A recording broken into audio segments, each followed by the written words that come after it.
Hey guys, hope you're doing well. I want to thank all my new subscribers and I hope you'll like the video, and if you haven't already, subscribe to the channel. In this video, I'm going to show you two things. One is going to be grinding 101, and then to demo some of that, we're going to learn how to sharpen some lawnmower blades with a 4.5-inch grinder. So let's get started here. First, I got a grinder, 4.5-inch grinder. This is a pretty big one. You can get some smaller ones. This is I want to say this is an 11 amp. Yeah, 11 amp grinder. I have a lot of 7 and 7.5. Those will be fine too. For heavy grinding, you want to run a bigger grinder. But specifically, what I want to talk about today is flat disc and grinding wheels. We'll get into cutoff wheels in another video, but this is just going to be for grinding. Most people use these, like a grinding wheel. They're good for certain things. I rarely use them unless I'm trying to grind out to make several passes on a weld or something, or grinding out some bad welds or something like that, or prepping for welding in a specific spot. That's pretty much the only time I use these. The rest of the time I use flat disc. They're smoother, quieter, they wear really good, and they take down material pretty fast. But you got to know, in both of these situations, you kind of know you got to know how to grind, and most people don't. And what I want to talk about specifically is just some quick tips on grinding. Most people grind like this. They sit here and grind and grind and grind, and what they're doing is they're wearing the edge of the wheel. They're sitting here just grinding, and they're dishing out they're digging grooves into the material, and then it'll never look right unless you level that material, kind of like wet sanding a car or something. It's just like you're smoothing it out, or grading some ground or something to fill in holes. That's basically, when you're grinding like this, you're concentrating all that force, and people also, they just push down into it and they grind, and they're just going all kinds of different directions. And when I see that happening, I know that person does not know what they're doing. The only time you really need a grind like that is if you're really trying to get into a little groove. If you're trying to cut into a groove or something, like grinding into a weld or something. And there's certain times you need to do like that, but in most cases you want to try to grind almost flat. So take, like, this is flat, you'd want to grind a little bit like that, like almost flat. Okay, and the reason why is you're wanting to wear this part of the material, okay, instead of the outside edge. Now sometimes you can't help it, you got to use that outside edge, and oftentimes, this will be a spit flat disc, and there's plenty of material still left in the center ring right here to take down material. Like, I could probably sharpen this blade right here with this, because I'm going to do a lot of flat grinding. There's two different types of flap. Well, there's several different types of flap disc, but what I'm talking about specifically is the pitch. Like, you see how that's kind of angled right here? I have just one hand here, but I'm going to show you, like it's a little bit of an angle versus being one that is perfectly flat. Let me find one like that. It's perfectly flat on the bottom. Okay, so this is the perfectly flat ones are type, let's see, what is it? I don't want to say it wrong here. Type 27. And you see, like, the little picture right there? That's kind of indicating, that's supposed to indicate how you grind with them. All right. And then this is actually incorrect. Sometimes they'll have that grinder wheel at a little bit of an angle. But this is a Type 29, and you see how it's kind of, sloped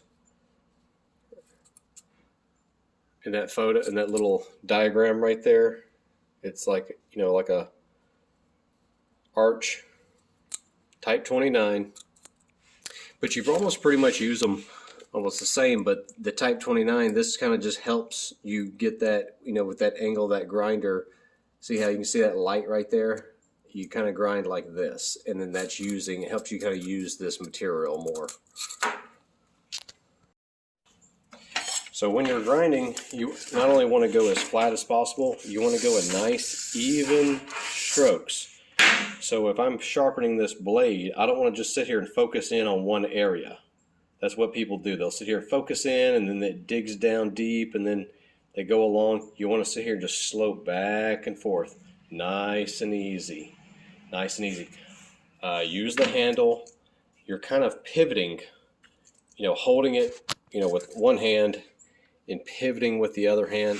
Or a lot of times I'll just kind of move my entire, not move my hands so much, but I might move my entire body to kind of keep the, like lock my arms in, just to try to help keep the same profile that I'm trying to grind.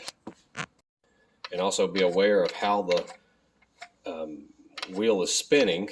You know, they always spin clockwise. And so where you're hitting the material, if I'm hitting it on this side, it's going to throw sparks at me. You don't ever really want to do it that way anyway. You want to grind over here, and it would throw sparks that way. And just be aware, that's why I actually have a piece of cardboard over my air compressor right now. So once I do this grinding, it's throwing little pieces of metal all over the place, like dust. And so you don't want that getting in on everything. Like if you got it on your car and you didn't rinse it off or whatever, you're going to have little bitty pieces of, it's going to rust. That metal's going to rust on top of the paint. So just be aware of that. You want to clean that mess up, or at least control where it goes when you're grinding. These come in several different styles, grits, you know, 40 grit, 60, 80 on up. You have different arbor holes here. Just make sure you're getting the right one for your grinder that fits your grinder. You also have ones that are called jumbo. They're high density, where this one looks like it's about 1/4 inch thick, and then you have these real a lot thicker ones. You know, like you might have, like say, this little thin one right here versus that one. And they have ones that are specifically made for aluminum and other things. But what I would recommend for most of just mild steel grinding, stainless steel, is 40 grit, 60 grit, 80 grit. 80 grit gets it pretty nice and smooth. If you're going to be polishing it out, you're going to have to go a higher grit. But 40 and 60, you can do a lot of stuff with, make it look good, and it'll take down the material relatively quick. It'll take down material just as fast, if not faster than this, but this does do, like, it just digs in. It can dig in, dig out welds really well compared to this, where this will just sit here and wear out those flat discs, and then you're starting to get into this, you know, and because you're not really supposed to grind on the edge of these. You know, they're made to use the entire width of those little pieces of sandpaper, basically, is what's glued around this disc. Okay, so what I'm going to do first is I got it locked into the vise really well, and I'm going to very aggressively attack this side and shoot the sparks this way. So it's going to be going like this. And as I do this, I'm gonna just make sure that I've got not only this right angle, but this angle in mind as well. And once I see it, I'm going to be looking for the reflection of light, and I want that to be consistent. And that'll help me kind of constantly calibrate which way I need to go and adjust. And once I kind of dial it in, I'm just going to kind of start locking my body in and just go and just watch the process. And what I'm doing is I'm going to just shave that metal down until I reach,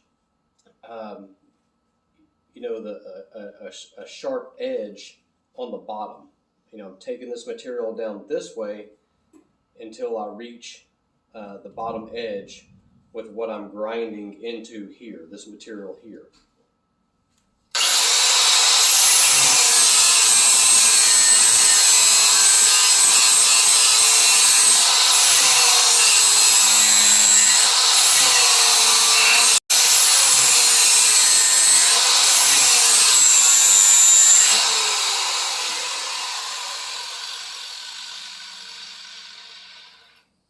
And now that I've reached that, I'm just going to kind of very lightly glaze. I don't want to dig into it. I could flip it over, and you want to be real careful not to let it catch and grind towards you. So don't add a lot of pressure, just barely glazing it with this side, shooting the sparks that way.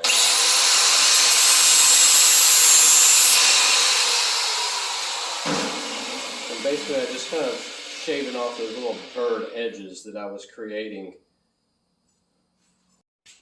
So let's see how this one's doing. I know it's not balanced, so let's see which one. So it's pretty close, a lot closer than I expected. But when it gets heavy, you want to just make sure you're putting that right in the middle, and it's not obstructed by something hanging up on anything behind it. So this is what the blades look like before I sharpen them. And I can tell my customer, he has taken them off and he has tried to put a little bit more of an edge, get a little more life out of them. Okay, and that's a really common thing that I see. People take their blades off and they'll put that little edge on there, and they're doing it thinking that it's extending the life of their blade. They're thinking the way I'm sharpening it is taking off a lot more material, when the opposite is true. I'm going to show you some footage from work where I'm sharpening up some very worn out blades. The actual customer of these blades I'm going to show you, she's just cutting a cow pasture with it, but it was a perfect opportunity to kind of show how that's really taken off a lot more material. I only ended up taking off maybe about a 1/16 of an inch of the blade, but when you guys are like grinding in on that at that edge of that blade at more of like a 80 or 70 degrees, you're probably taking off, I see it all the time, they're taking off way more steel, way more material off that blade, and they're thinking that they're extending the life of the blade, where they're actually probably decreasing it, by a lot. And a lot of times I'll see people, so I got that angle on that blade, and they'll try to get away with, grinding more instead of this, they'll grind right here with like a grinder or something, or a bench grinder, and put like a little sharp edge. And they're doing that thinking that is extending the life of the blade. They're getting another little sharp edge, but really what they're doing is they're actually taking off more material than they should. What matters is that edge that sticks out here on the very bottom. So if you're grinding and attacking that edge, you're taking the life off that blade much faster than what I'm doing. What I'm doing is I'm trying to shave this metal here and barely take as little off of this as possible. I just want to do it until it gets to a sharp edge and it's nice and consistent and balanced. So don't sit there and just grind away that at a tighter angle there, or more going towards more of a 90 angle, and just I'll have it shaved where it has like a factory angle, and then they'll go in ahead and grind a little edge, and it wears out real fast. It doesn't cut right, and you're actually taking off what's critical. The material that's critical is the bottom edge of this blade. So in other words, as it starts raining on me here, I'm trying to take away as little of this material, the bottom edge, as possible. I'm just trying to grind away, keep this is a brand new blade, keep that pitch going like that, take that down to where I'm taking as little off the bottom edge as possible. Alright, I had to move inside because it's raining, but to prove my point, let me show you what I'm talking about here. So let's use that little rust spot as a sign of reference. And I'm going to measure, so let's see, I'm trying to hold this camera.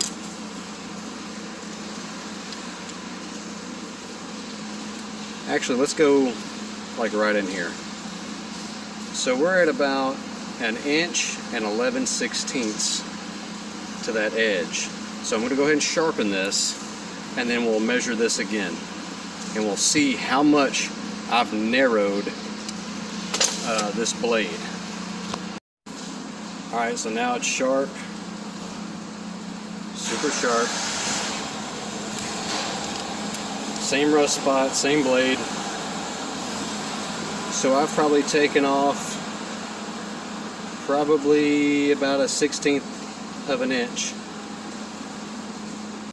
I just wanted to show you that footage, so now we're going to get back on these blades and finish them up. And then I'm going to show you some photos of some other blades.